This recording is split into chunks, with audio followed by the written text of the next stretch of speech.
அன்பார்ந்த என் தமிழக சொந்தங்களே, உங்கள் அனைவருக்கும் வணக்கம். இதுவரைக்கும் நம்மை ஆண்ட, தற்போது ஆண்டு கொண்டிருக்கின்ற, இனி ஆளப்போகின்ற அனைத்து அரசியல் கட்சியினுடைய தலைவர்களின் செயல்பாடுகளையும் அவருடைய வாக்குறுதிகளையும் நீங்க தினந்தோறும் பத்திரிகைகள்ல படிச்சுட்டு இருக்கிறீங்க, தொலைக்காட்சிகள்ல பார்த்துட்டு இருக்கிறீங்க. அவர்களை படிக்கும் போது பார்க்கும் போதும் மனதிற்கு மிகவும் வேதனையாக உள்ளது. தமிழகத்தை, தமிழக மக்களை வளம் பெற, நலம் பெற செய்ய வேண்டிய திட்டங்களை எதையுமே செய்யாம நாம நாசமா போறதுக்கு என்னென்ன வேணுமோ எல்லாத்தையும் செயல்படுத்தினாங்க. இனி செயல்படுத்த போறேன் அப்படின்னு சொல்றாங்க. ஒரு சின்ன உதாரணத்துக்கு, நீங்க ஒரு குழந்தைய பெற்றெடுக்கிறீங்க, அது ஆணோ பெண்ணோ. அந்த குழந்தைய, எப்பா நீ படிக்கவே வேணாம், ஏன்னா போதிய அளவுல பணம் இருக்குது, நான் உன்னை நல்லா பாத்துக்கிறேன், நீ பள்ளிக்கு போகாத, படிக்காத, வேலைக்கு போகாத, உழைக்காத, சம்பாதிக்காத, உனக்கு 3 வேளைக்கு தேவையான உணவு சிறப்பா நானே கொடுக்குறேன், உனக்கு தேவையான அனைத்து செலவுகளையும் நானே பாத்துக்கிறேன், நான் இருக்கிற வரைக்கும் உனக்கு எல்லாம் செய்யறேன் அப்படின்னா அந்த குழந்தை 20-30 வயசு வரைக்கும் அப்படியே இருக்கும். அதுக்கு மேல உங்களுடைய வாழ்க்கைக்கு அப்புறம் நீங்கள் இறந்த பிறகு அதற்கு ஒரு திருமணம் செய்து வைத்து அந்த குழந்தைக்கும் குழந்தை பிறந்தால் அது தனி வாழ்க்கையை வாழ ஆரம்பிக்கும் போது அவருடைய தேவைக்கு பணம் இல்லாமல் போய் உண்மையிலே வாழ இயலாமல், உழைக்க வழி தெரியாமல், சம்பாதிக்க முடியாமல், தேவைகளை நிறைவேற்ற இயலாமல் தற்கொலை பண்ணி சாக வேண்டிய நிலைமைக்கு உங்களுடைய குழந்தை தள்ளப்படும். இது உறுதி. அதே போலத்தான் இன்று நம்மை ஆண்டு கொண்டிருக்கின்ற அனைத்து அரசியல் தலைவர்களும் இதுவரைக்கும் இருந்த திட்டங்களையும் செயல்படுத்தி இருக்கிறாங்க. இனிமேல்ட்டும் செயல்படுத்த போறேன் அப்படின்னு வாக்குறுதி தராங்க.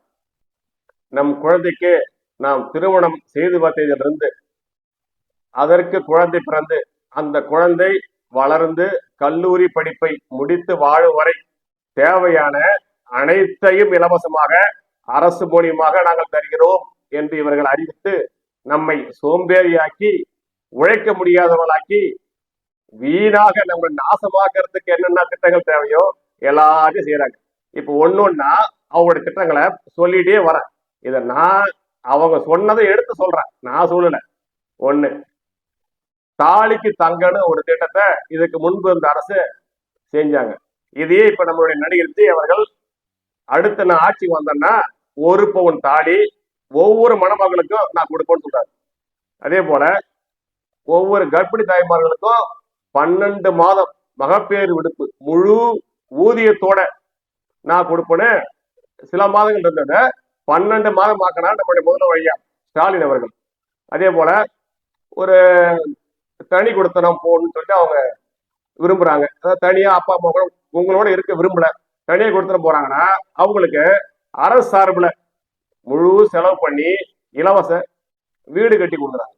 அதே போல இதுக்கு முன்பு இருந்த அரசுலாம் டிவி கொடுத்தாங்க, இலவச மிக்சி, கிரைண்டர், ஃபேன் கொடுத்தாங்க, கேஸ் அடுப்பு கொடுத்தாங்க. புரிஞ்சுட்டீங்களா? அதே போல எல்லாம் கொடுத்துட்டே வராங்க.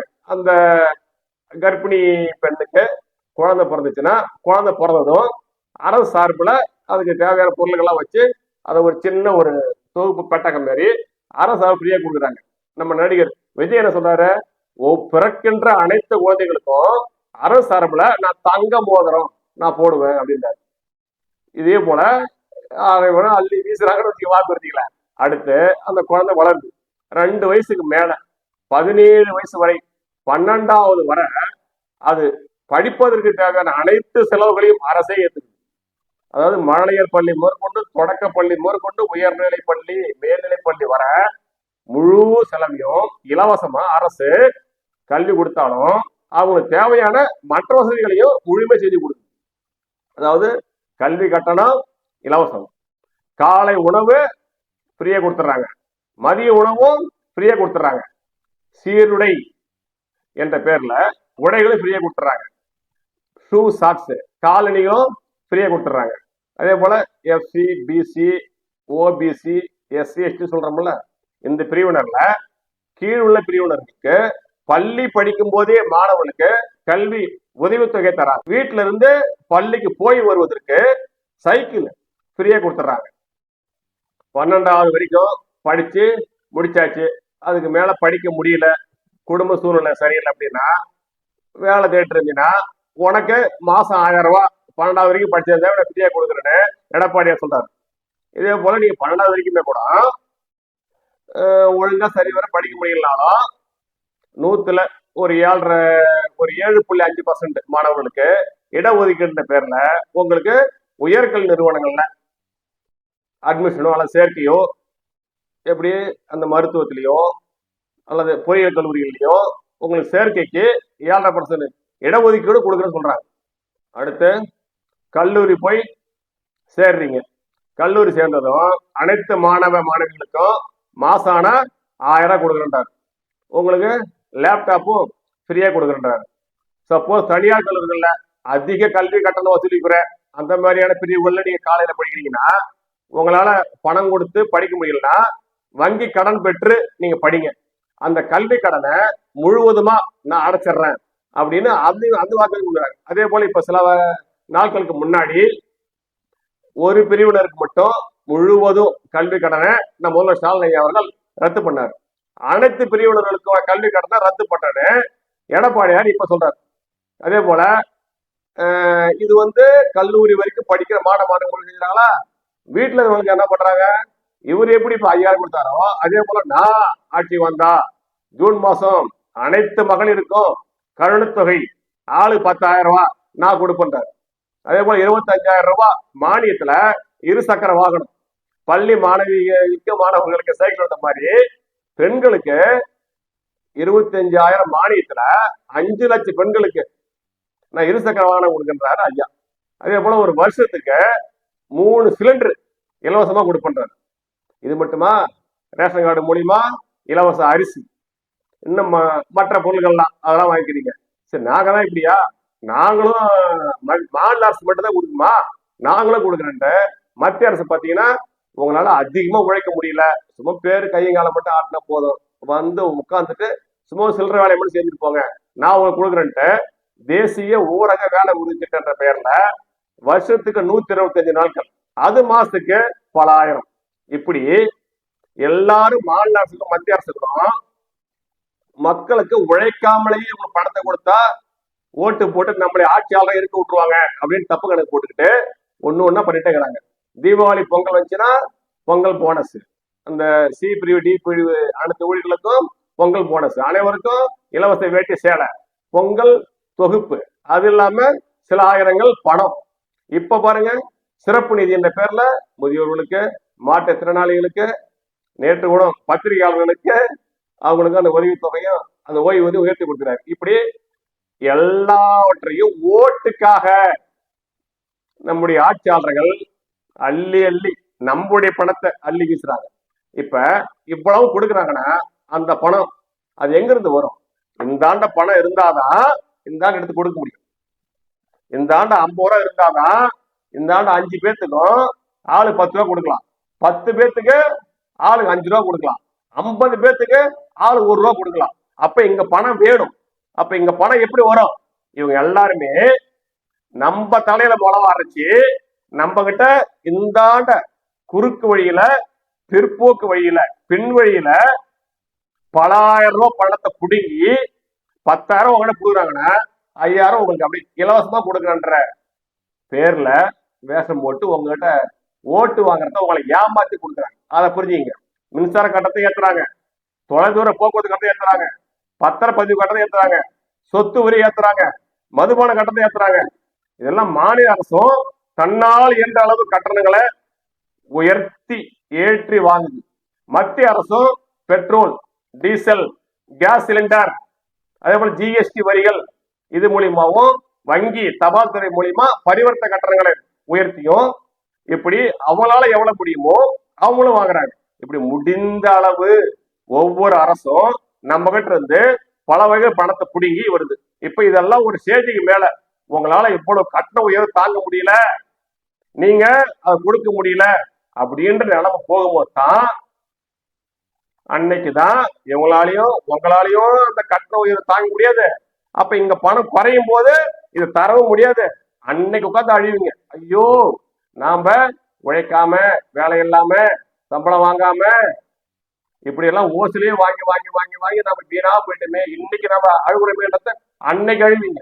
ஒண்ணு புரிஞ்சுங்க, உழைத்தால்தான் ஒவ்வொரு துறையும் முன்னேறும், ஒவ்வொரு பொருளும் உற்பத்தி ஆகும். அதை புரிஞ்சுங்க. இப்போ ஒரு உதாரணத்துக்கு, காட்டுல இருக்கிற பருத்தி அந்த இழைகள்லாம் நூலாகணும், நூல் வந்து துணி ஆகணும், துணி ஆடை ஆகணும், அந்த ஆடை பல இடங்களுக்கு விநியோகப்படணும். அப்பதான் நாம் அதை வாங்கி போட முடியும். அந்த பருத்தி ஆடை ஆகணும்னா எப்படி அதை உழைச்சாதான் ஆடை ஆகுமோ, அதே போல நாம் உழைத்தால்தான் உற்பத்தி பெருகும். உற்பத்தி பெருகினாதான் வரத்து அதிகமாகும். அப்ப உற்பத்தி இல்லைன்னா வரத்து குறையும். வரத்து என்ன? சப்ளை. சப்ளை குறையும் போது விலைவாசி உயரும். விலைவாசி உயர்ந்தா நம்மளால தேவையான பொருள்களை தேவையான அளவு வாங்க முடியாம போகும். அப்ப நம்முடைய தேவைகள் சுருங்கி கொண்டே போகும். ஒரு காலகட்டத்துல 3 வேளை கஞ்சி நமக்கு கிடைச்சா போகுதா அப்படின்ற நிலைமைக்கு நாம வந்து. அதனால தயவு செய்து நம்முடைய வருங்கால சந்ததியினர் நாசமா போவதற்கு தேவையான இந்த மாதிரியான இலவச திட்டங்களை தவிர்த்து உழைத்து அதன் மூலியமா சம்பளம் வாங்கி குடும்பத்தை நடத்தக்கூடிய நிலைமை நமக்கு உருவாகணும். அந்த மாதிரியான ஒரு நிலையை அரசுகள் உருவாக்கணும். ஆனா நீங்க எவ்வளவுதான் கஷ்டப்பட்டாலும் இப்ப இருக்கிற ஆட்சியாளர்களுக்கு இந்த வாக்குறுதிகளை அள்ளி வீசுறாங்க பாருங்க, அவங்களுக்கு எந்த வகையான பாதிப்பு வராது. அவர்கள் அனைத்து துறைகளிலும் முழுமையாக எவ்வளவு முடியுமோ அவ்வளவு ஊழல் செய்து பல கோடி ரூபாய்களை, பல கோடிக்கணக்கான ரூபாய்களை ஊழல் பணத்தை சேமித்து வைத்துக் கொண்டு விலைவாசி எவ்வளவு ஏறினாலும் அவங்க ராஜவாக வாழ்க்கை வாழ்வாங்க. நாம தான் நாசமா போவோம், நம்முடைய சந்ததி தான் நாசமா போவோம், வருங்கால தமிழகம் தான் வீணா போகும். இதுக்காக தான் சில மாதங்களுக்கு முன்னாடி அரசியல் கட்சியாக நாங்கள் ஆரம்பித்த மக்கள் நற்பணி கழகம் என்ற எங்களுடைய இயக்கம் நல்லதொரு அரசை, நல்லதொரு ஆட்சி அடுத்த வருங்காலத்தில் தமிழக மக்களுக்கு ஏற்படுத்தி கொடுக்க என்ற ஒரே நோக்கத்துக்காக நாங்கள் பாடுபட்டு கொண்டிருக்கோம். எங்களுடைய இந்த கட்சி இப்போது சில மாவட்டங்களில் மக்களுக்கு அதிக அளவில் பிரபலம் இல்லாமல் இருப்பதால் எங்களுடைய இலக்கு அடுத்த மாதம் நடைபெறக்கூடிய இந்த சட்டமன்ற தேர்தல் அல்ல, அடுத்த 3 ஆண்டுகளில், அடுத்த 5 வருடங்களில் வரக்கூடிய நாடாளுமன்ற சட்டமன்ற தேர்தல்களைத்தான் நாங்கள் இலக்காக வைத்து செயல்படுகிறோம். உண்மையிலே நீங்க நல்லா இருக்கணும், தமிழகம் நீடித்த நிலையான வளர்ச்சி பெறணும், பொற்கால தமிழகம் உருவாகணும், உண்மையிலே ஒரு சிறந்த தமிழகம், தமிழகத்தினுடைய ஆட்சி அமைய அடுத்து வரக்கூடிய தேர்தலில் உங்களுடைய வாக்குகளை, உங்களுடைய ஆதரவை எங்களுக்கு வழங்கி நல்லதொரு அரசு அமைய உறுதுணையாக இருக்குமாறு உங்கள் அனைவரையும் அன்போடு கேட்டுக்கொள்கிறேன். நன்றி. மகளிர் உரிமை தொகை என்ற பெயரில் இப்போது உள்ள ஸ்டாலின் ஐயாவும் முன்பிருந்த எடப்பாடியாரும் அடுத்த ஜூன் மாதத்திலிருந்து மாதம் 2000 ரூபாய் தருகிறேன் என்கிறார்கள். நடிகர் விஜய் 2700 தருகிறேன் என்கிறார். ஸ்டாலின் ஐயாவை காப்பீடித்து ஏற்கனவே பாஜக மாநிலங்களில் மகளிர் உரிமை தொகை ஒரு மாதத்திற்கு 2500 ரூபாய் வழங்கப்பட்டு வருகிறது. இலவசங்களால் உழைப்பில்லாமல் போய் உடலுக்கு பல்வேறு நோய்களும் வந்து விரைவில் மரணிக்க நேரிடும். இலவசங்கள் இல்லை என்றால் அனைத்து கட்டணங்களும் குறையும், அனைத்து விலைகளும் குறையும். குறைந்த விலையில் தரமான பொருளை வாங்கி நோய் இல்லாமல் நீண்ட காலம் நிம்மதியாக வாழலாம். நேற்றைய வீடியோவில் கேட்கப்பட்ட கேள்விக்கான விடையை முதல் கமெண்ட். அனைத்து பொருட்களின் விலைகளும் பல மடங்கு உயர்ந்து போவதால் அவைகளை வாங்கி பயன்படுத்த போதிய பணம் கையிருப்பு இல்லாததால் கொலை, கொள்ளை, வன்முறை சம்பவங்கள் அதிகம் நிறைவேற நேரிடும்.